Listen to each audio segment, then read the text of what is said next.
මගේ බෝසතාණන් වහන්සේගේ පවක් බලවත් වුණා චුත වෙනකොට.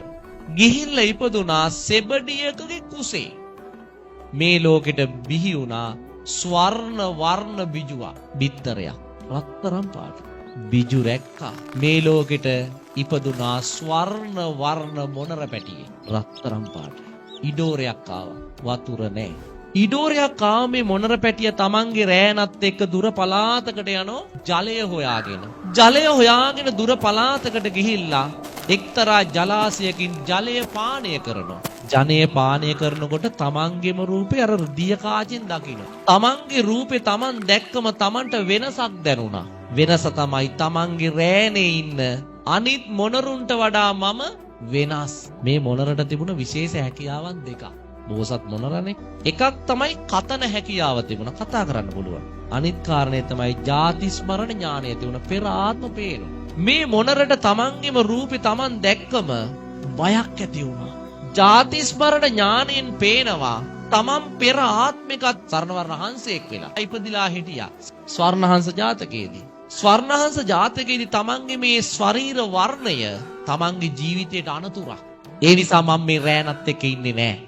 ස්වර්ණ වර්ණ මොනරා රෑනින් මිදිලා පිහාඹලා හිමාලේ කන්ද මුදුනට ගිහිල්ලා ජීවත් වුණා හුදකලාව. මේ මොනර විශේෂ දෙයක් කළා. හැමදාම ඉර උදා වෙනකොට හිමාලේ කන්ද මුදුනේ තියෙන ගහකට නැගලා ඒ ගහේ අත්තක වහලා පායන හිරු දිහා බලාගෙන ගාතාවක් කිව්වා. ඒ ගාතාව තමයි උදේතයන් චක්කුමා ඒක රාජා හරිස්සවන්නෝ පටවිප්පබාසෝ තන්තන් නමස්සාමි හරිස්සවන්නං පටවිප්පබාසං තයජ්ජ දුත්තා විහෙරේමු දිවසං කිව්. නැවත ආහාර අරගෙන හවසටත් එනවා. හවසටත් අරගයි අර අත්තටම ගිහිල්ලා බහින ඉර දිහා බලාගෙන කියනවා අපේතයන් චක්කුමා. උදේතයන් චක්කුමා. හවස කියන්නේ අපේතයන් චක්කුමා. මේ මොනර උදේටත් හැන්දෑවටත් මේ ගාත දෙක කිව්වා අවුරුදු 700ක්. අවුරුදු 700ක් ජීවත් වුණා. ඒ කාලේ බරණැස හිටියේ බ්‍රහ්මදත්ත රජුරුව. බ්‍රහ්මදත්ත රජතුමාගේ බිරිඳට රෑ හීනයක් දැක්කා. හීනේ තමයි රත්තරන් පාට මොනරෙක් ඇවිල්ලා දේවියට බණ කිව්වා.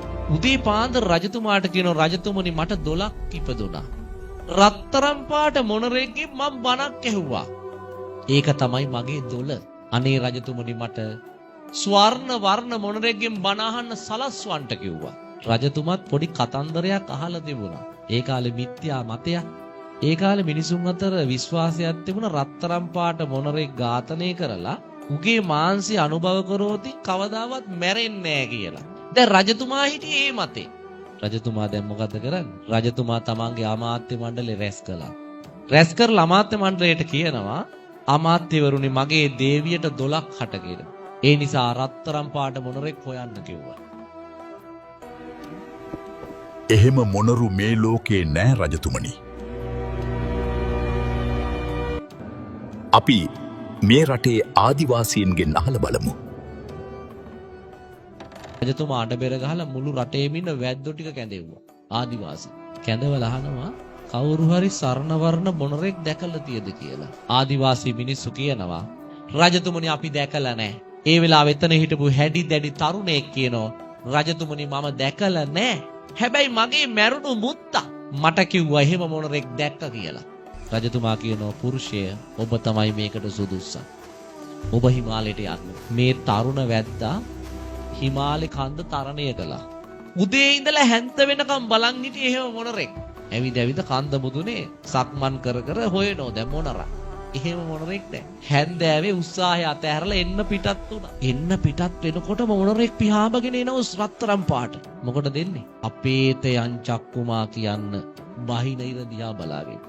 දැන් මේ තරුණ වැද්ද ගිහිල්ලා තියෙන්නේ දුනු ඊතලත් අරගෙන බලන් හිටියා. බලන් ඉන්නකොට මේ රත්තරන් පාට මොනරා බහින ඉර දිහා බලාගෙන ගාතාවක් කියන. මේ තරුණ වැද්ද බලාගෙන හිටියා. මොනරා ඒක කිව්ව පියාඹල ගියා. තරුණ වැද්ද රෑ පහන් කළා එතන. එළි වෙනකන් ඉඳලා උදෙත් බැලුවා. උදෙත් මෙන්න මොනරා එනවා. මොකටද දෙන්නේ? උදේතයන් චක්කුමා කියන. උදේතයන් චක්කුමා කියන ගාතාව කියනකොටම තරුණ වැද්ද මන්ද ගැහුවා. මන්ද ගහන්නේ පන පිටින් අල්ල ගන්නනේ. මන්ද ගැහුවා මන්ද වැදුන්නේ නැහැ. අත්තක වැදිලා විසි වුණා. තරුණ වැද්දා දක්ෂයා. මන්දට අහු වෙන්නේ නැත්නම් ඊතලෙන් හරි විදින්න ඕන කියලා ඊතලයක් අරගෙන වෙර දාලා විද්දා.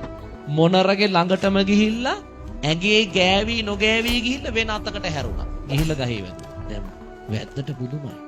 මන්ද වැදුනෙත් නැහැ ඊතලේ වැදුනෙත් නැහැ. මගේ ඉලක්කය කවදාවත් වැරදිලත් නැහැ. ඇයි මේ මොනරට ඊතල වදින්නේ නැත්තේ?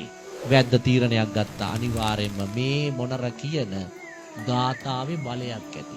ඒ නිසා මේ මොනරගේ දුර්වලතාවයක් හොයාගෙන ඒ දුර්වලතාවයෙන් අල්ල ගන්න ඕන කියලා හිතුවා. හිතලා තරුණ වැද්දා ගමට ආවා. ගමට ඇවිල්ලා ගමේ ඉන්න ලස්සන සෙබඩියක් හොයාගත්තා. සෙබඩිට පුහුණු කරා අසුරක් ගහනකොට ගී ගයන්න. අප්පොඩියක් ගහනකොට නටන්න පුරුදු කළා. පුරුදු කරලා දැන් සෙබඩි තිරේ ගහගෙන කන්ද මුදුනට නැග්ගා. කන්ද මුදුනට නැගලා අර මොනර එනව නේද? උදේතයන් චක්කුමා කියන්නේ. ඒ මොනර වහන අත්තට ඉස්සරහවත් සෙබඩි තියුවා. තියලා දැන් වැද්දා පල්ලෙහා බලාගෙන ඉන්න. මොනර ආවා. මොනර ඇවිල්ලා අර ගාතාව කිව්වොත් නේ බලයක් ගොඩ නැගෙන්නේ. ගාතාව කියන්න කලින් අසුරක් ගැහුවා. අසුර ගහපු ගමන් අර සෙබඩි ගයන්න ගත්තා. සෙබඩි ගයනකොට අවුරුදු 700ක් රැකගෙන හිටපු බබසර කැඩුනා. අර සෙබඩිගේ ළඟට පිහාඹල ගියා. පිහාඹගෙන යනකොටම අර වැද්ද අප්පුඩියක් ගැහුවා. දැන් සෙබඩි නටනවා. සෙබඩි නටනකොට මොනරට තවත් බබසර කැඩුනා. බබසර කැඩුණු මොනරට මන්ද ගැහුවා. ජීවග්‍රාහීව අල්ලගත්තා. අල්ලගෙන ස්වර්ණ වර්ණ මොනරා කිහිල්ල ගහගෙන බ්‍රහ්මදත්ත රජතුමාගේ ළඟට බොහොම උජාරුවට යනෝ දැන් තරුණ වැද්දා. රජතුමාගේ ළඟට ගිහිල්ලා රජතුමා කියනවා දේවියගේ 12 මතකයි. දැන් රජතුමාට මතක සදාකාලිකව ජීවත් වෙන්න මේ මොනර මරලා මාංශය භුක්ති විඳින්න. රජතුමා කියනවා වහාම මේ අරක් කැමියට අණ කරනවා මේ මොනර මරලා මස් ටික හදන් එන්න කියලා. පින්වතුනි මොනරට කතන හැකියාව තියෙනවනේ. මොනර කියනවා රජතුමාට රජතුමනි මගේ මාංශය භුක්ති විඳින ඔබ සදාකාලිකව ජීවත් වෙනව නම් සර්ණ වර්ණව ඉපදුණු මම මරන්න කොහොමද? සදාකාලිකව ඉන්නව නම් ඉන්න ඕනේ සර්ණ වර්ණව ඉපදුණු මමනේ. මේ සර්ණ වර්ණ මොනරා රජතුමාටත් බිසවටත් බණ කිව්වා. ධර්මය කිව්වා. රජතුමා පැහැදිලා රජතුමාර තරුණ වැද්දට දෙන්න ඕන සියලුම වරප්‍රසාද දුන්නා.